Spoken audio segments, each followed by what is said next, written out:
الرحمن قل لا اسألکم علیہ اجرا الا المودۃ فی القربى صدق اللہ مولانا العظیم اللہم صلی علی سیدنا و مولانا محمد وعلی آلہ واصحابہ وبارک وسلم۔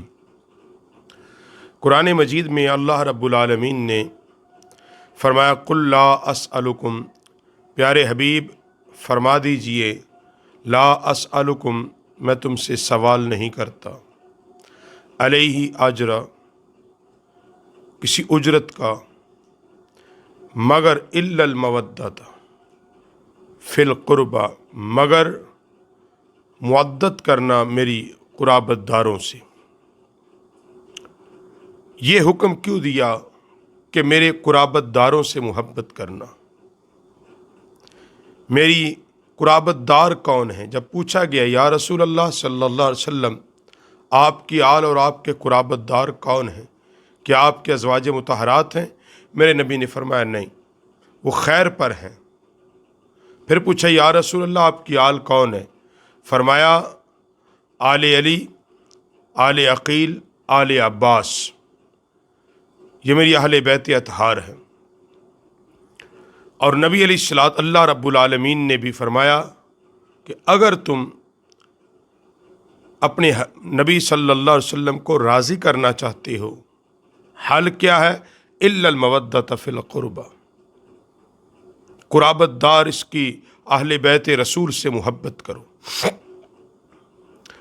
یہ کیوں حکم دیا گیا؟ اور نبی علیہ الصلوۃ والسلام نے ایک نہیں، سینکڑوں مقامات پر جب بھی کوئی تاکید، کوئی وصیت، کوئی نصیحت فرمائی، نبی علیہ الصلوۃ والسلام نے ایک ہی بات کی، لوگوں میری اہل بیت سے محبت کرنا، لوگوں میری اہل بیت سے محبت کرنا۔ 12 احادیث پاک کئی مقامات پر یہ ذکر ہے، مشہور ہے، مگر اس کو سمجھنے کی کوشش کرو کہ جب نبی کریم صلی اللہ علیہ وسلم نے فرمایا لوگوں میں تمہارے درمیان 2 چیزیں چھوڑ کے جا رہا ہوں، کتاب اللہ تعالی، ایک اللہ کی کتاب، مضبوطی سے اس کو تھامے رکھنا،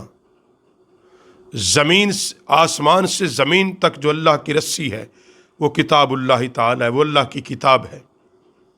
جب تک تم کتاب اللہ کے ساتھ چمٹے رہو گے، اس کے دامن کو پکڑ کے رہو گے، تم فرقوں میں نہیں بٹو گے، گمراہ نہیں ہوگے۔ پھر کیا وجہ ہے کہ یہ امت گمراہ ہو گئی، فرقوں میں بٹ گئی؟ اس امت کے 73 فرقے ہو گئے، حالانکہ اللہ کے نبی صلی اللہ علیہ وسلم نے تو فرمایا تھا کہ تمہارے اندر میں گمراہی کو نہیں دیکھتا، مگر یہ 73 فرقے کیسے بن گئے؟ نبی علیہ السلام نے اس کے لیے ایک شرط بتائی تھی، ایک چیز بتائی تھی کہ جب تک تم اس کے ساتھ وابستہ رہو گے ہدایت پر رہو گے، اور جب اس کو چھوڑ دو گے پھر لازمی بات ہے تم گمراہ ہو جاؤ گے۔ وہ پہلی بات کیا تھی؟ کتاب اللہ تعالی، اللہ کی کتاب تھی۔ دوسری بات فرمایا میری اہل بیت اطہار ہے، میری اولاد ہے، میری اہل بیت سے محبت کرنا، میری اولاد سے محبت کرنا۔ یاد رکھو آج بھی اگر کوئی حق پر ہے تو وہ لوگ ہیں جن کے ایک ہاتھ میں اللہ کا قرآن ہو اور دوسرے ہاتھ میں اہل بیت اطہار کی محبت کا دامن ہو۔ اگر یہ دل قرآن تو پڑھتے رہے مگر اہل بیت کا بغض رہا دل میں، یاد رکھو پھر بھی تم گمراہ ہو۔ اور اہل بیت کی محبت تو رکھی مگر قرآن میں شک کیا اور قرآن کو چھوڑ دیا، پھر بھی گمراہ ہو جاؤ گے۔ نبی علیہ السلام نے وحدت امت کے لیے جو چیز دی ہے وہ یہ ہے کہ تم قرآن اور اہل بیت دونوں کو پکڑ کے رکھنا ہے، اپنے دل سے اہل بیت نبی صلی اللہ علیہ وسلم کی محبت کو نہیں نکالنا، کسی قیمت پر نہیں نکالنا۔ اور اللہ کے نبی صلی اللہ علیہ وسلم نے یہ 2 چیزیں کیوں دی؟ نبی علیہ الصلوۃ والسلام نے بڑی محنت کے ساتھ دین اسلام کی عمارت کو کھڑا کیا، ایک ایک آدمی پر محنت کر کے صحابہ کی جماعت کو تیار کیا، اسلام کے لیے جد و جہد کی، اخلاص کے ساتھ دن رات محنت کی، طائف کے پتھر کھائے، اوباش لڑکے پیچھے لگ جاتے، پیغمبر صلی اللہ علیہ وسلم نے عرب کے دور دراز علاقوں کا سفر کیا، حتیٰ کہ اپنا آبائی پیارا وطن مکہ المکرمہ چھوڑنا پڑا، ہجرت کی، سب کچھ کر کے پھر ضرورت تو تھی نا کہ نبی کریم صلی اللہ علیہ وسلم اس امت کو کس کے سہارے چھوڑ کے جا رہے تھے کہ جب نبی علیہ الصلوۃ والسلام نے فرمایا لوگوں بعد والے نبی کی عمر پہلے نبی سے نصف ہوتی ہے، قریب ہے میرے رب کا پیغام مجھ تک آ جائے اور میں اس کو قبول کر لوں، میں تمہارے درمیان دو چیزیں چھوڑ کے جا رہا ہوں۔ جب نبی علیہ السلام نے یہ فرمایا قریب ہے میرے رب کا پیغام آئے اور میں اس رب کی بارگاہ میں حاضر ہو جاؤں، اب تھا کہ یا رسول اللہ آپ ہمیں کس کے سہارے چھوڑ کے جا رہے ہیں، آپ کے بعد ہم کس سے ہدایت لیں، ہم دین کس سے سیکھیں، ہم دین کہاں سے لیں؟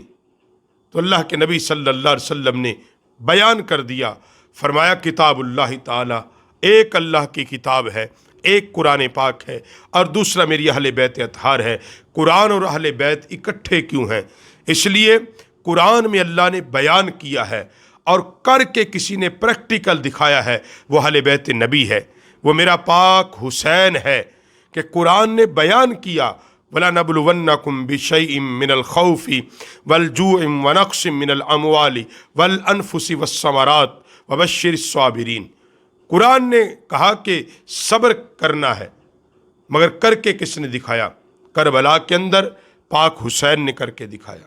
قرآن نے بتایا ہے حق یہ ہے اور باطل یہ ہے، حق کے لیے کھڑے ہونا ہے۔ اب کھڑے ہونے کا طریقہ کس سے سیکھنا تھا؟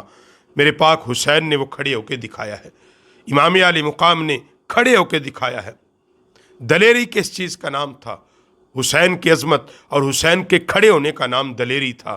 اس لیے امام علی مقام نے حضرت نبی پاک صلی اللہ علیہ وسلم کے اہل بیت اطہار ہمارے لیے رول ماڈل ہے، اور قرآن پر جنہوں نے کما حق کو عمل کر کے دکھایا، اور پھر نبی علیہ السلام نے فرمایا یہ دو چیزیں تمہارے سامنے بطور نمونہ ہیں، قرآن سے تعلیم لینا اور کرنا کیسے ہے میری اہل بیت سے سیکھ لینا، ان کی محبت سینے میں رکھنا۔ یاد رکھو، یہ بات یاد رکھو، اگر تم نبی پاک علیہ الصلوۃ والسلام کے اہل بیت اطہار حضرت سیدنا علی پاک، سیدہ خاتون جنت سیدہ فاطمہ الزہرا پاک اور نبی پاک کی جملہ اولاد امام حسنین کریمین، امام حسن پاک، امام حسین پاک اور نبی کریم صلی اللہ علیہ وسلم کی جملہ اہل بیت اطہار کے کسی ایک فرد کا بھی بغض دل میں رکھو گے، تم کامل مومن نہیں ہو سکتے، کیونکہ ایمان نام ہی یہ ہے، کیونکہ اللہ کی رضا مصطفیٰ کی رضا میں ہے، اور مصطفیٰ کی رضا اپنی اہل بیت اطہار اور حسنین کریمین کی رضا کے اندر پوشیدہ ہے۔